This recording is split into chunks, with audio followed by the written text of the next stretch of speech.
racontez-nous un peu votre séjour à la prison centrale de Libreville. Comment se passaient les journées et les nuits de ce côté? Bon, écoutez, je pense que sur le séjour, vous avez assez appris, parce qu'avant moi, d'autres co-détenus ont déjà parlé. Et ce que je veux dire, c'est rendre grâce à Dieu. Rendre grâce à Dieu parce que ces moments ont été des moments très difficiles. Ces moments ont été des moments de persécution. Au-delà des difficultés que nous éprouvons chaque jour, puisque je ne vais pas revenir sur ces faits, mais il y avait encore l'effet Covid. Vous voyez, donc pendant cette période, nous n'avions même pas accès aux parents. Ça a été des moments très durs, des moments très difficiles, et le réconfort et le salut, nous l'avons trouvé dans la parole de Dieu. C'est pourquoi ces moments, je les oublie totalement. On dit que vous avez été victime d'agression là-bas au niveau de la prison centrale de Libreville, vrai ou faux? Bon, écoutez, cette agression, à mon niveau, elle est avérée. Au niveau des autres co-détenus qui ont été agressés, elle est avérée. Mais malheureusement, les enquêtes ne l'ont pas prouvé. On n'a pas de rapport d'enquête. Comment ça s'est passé, cette agression? Bon, pour revenir sur ces faits, c'était le 26, je pense la nuit du 25 au 26. J'étais dans la cellule que j'occupais et j'ai entendu des cris.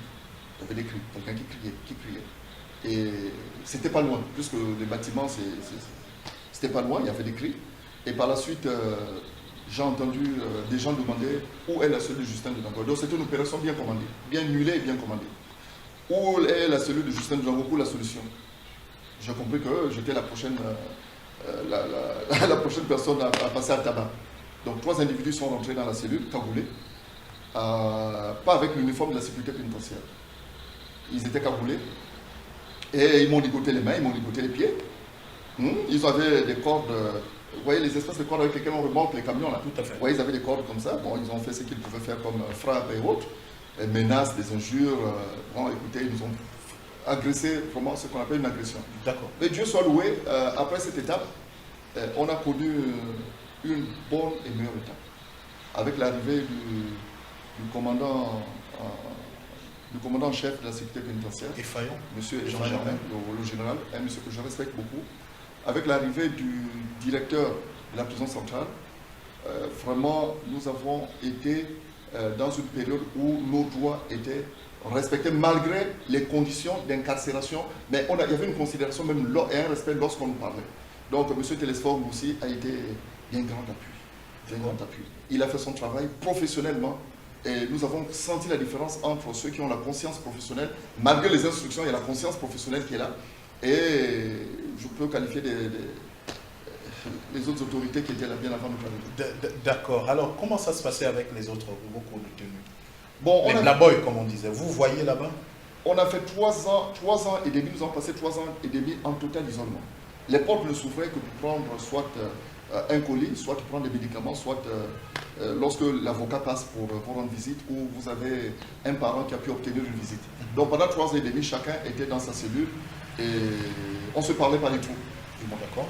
Et on a commencé à se voir, je pense, à partir du mois d'avril 2023, mars-avril 2023, les portes ont été ouvertes, on a remercié Dieu pour cela. Et c'est à partir de là que les conditions se sont améliorées. Nous n'avions pas de télévision, nous n'avions rien du tout. Mais malgré les réticences qu'il y avait, malgré les blocages et les instructions, nous avons quand même ressenti au niveau de la prison centrale la volonté de nous donner accès à la radio et à la télévision, et par la suite nous les avons eu. C'est pourquoi je tiens encore vraiment à les remercier. C'est vrai que lorsqu'on sort de prison de ces conditions, on a comme l'impression que nous les oublions, on n'oublie personne. On n'oublie personne. Ça a été une seconde famille pour nous. Quelle est la différence entre Justin Ndangoye d'aujourd'hui et Justin Ndangoye de l'époque, c'est-à-dire celui qui allait en prison, il est sorti, et celui qui était sans ennui judiciaire? Très bien. Le Justin Ndangoye aujourd'hui est celui qui revient des eaux du baptême. Vous voyez, un chrétien, lorsqu'il confesse le nom de Jésus-Christ et qu'il accède au baptême par immersion d'eau, est une personne nouvelle. Et c'est ce que consacre la Bible. Et donc la prison a été pour moi comme une période où je devais me baptiser aux réalités. Parce que lorsque je suis allé en prison, j'ai vu un autre Gabon. Il faut visiter les prisons pour savoir comment est véritablement notre pays. Lorsque nous passons dans les cylindrées, les SUV, nous n'avons pas la réalité du pays. Mais lorsque nous sommes dans ces endroits, vous changez. Vous êtes automatiquement obligé de changer d'approche, de changer la manière de voir les choses. La manière, même le comportement, même devant la chose publique. Parce que vous comprenez que en réalité, nous sommes des serviteurs. On n'est pas là pour se servir, mais nous sommes des serviteurs. Et c'est ce que cette prison m'a enseigné. Et je puis aussi, par la grâce de Dieu, vraiment connaître un changement total sur ma foi. Et c'est dans ces conditions-là que nous pouvons expérimenter réellement est-ce que Dieu existe.